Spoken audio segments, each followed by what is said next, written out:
Class 11th, Physical Education, Chapter number 1, that is Concept of Physical Education. Now, in this video, let us start with the meaning of play and recreation. Is it alright? So, what do you understand by the term play? So, a play is a joyful, spontaneous, creative activity in which man finds his fullest self-expression. This was according to Ross. But according to Stern, play is voluntary, self-constrained activity. Is it alright? And the most simple definition is given by Crow and Crow. And according to them, play is an activity in which a person engages when he is free to do whatever he wants to do. Now, importance of play. It plays a very vital role in our day-to-day life in terms of physical development. Yes or no?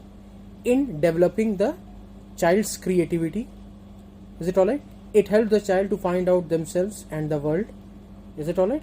Then it reduces stress and strain, no doubt. Then it helps in social development of an person or child.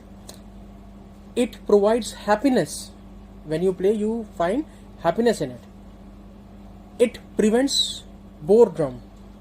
Boredom means you will not get bored. It helps in teaching and it plays a very vital role in emotional development. Now, what are its characteristics? Play is intrinsic. That means it comes from within. Always play is always intrinsic and motivational, and it comes from within. It gives freedom of everything that you play, that you do, whatever you feel like, and you have totally freedom of doing anything. It gives enjoyment, no doubt. When you play, you definitely enjoy. Then play is active. That means your active participation is needed in it. Play is meaningful. Unnecessary, you don't play. When you feel like, or when you are very stressful or tired, then only you play. That means it has meaning in it.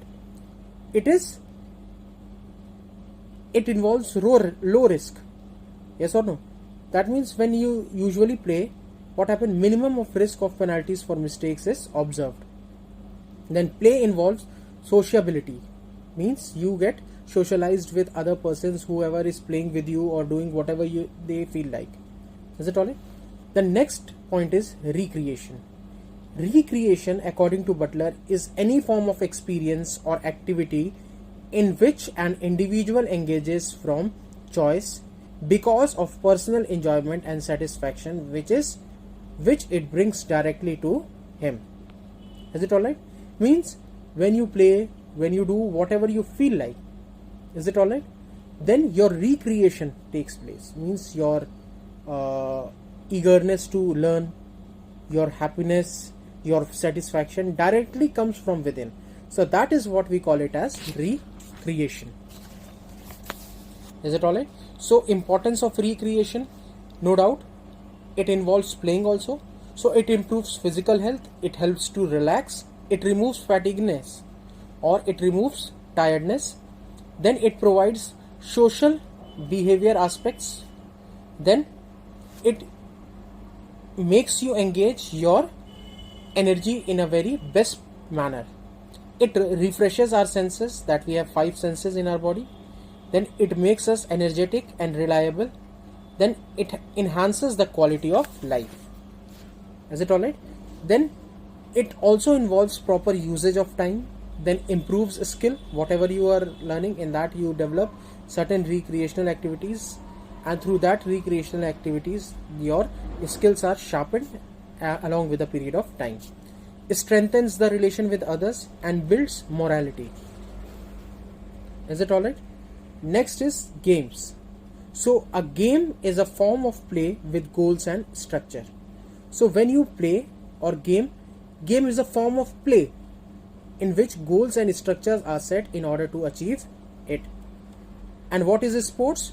Sports is an institutionalized type of competitive physical activity located on a continuum between play and world.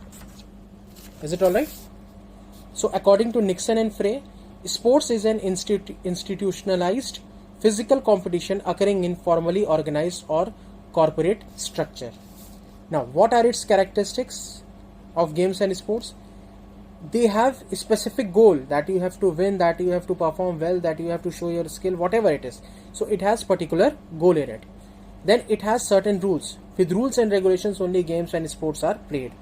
Then sports and games requires the acceptance of rules by players and sportsmen.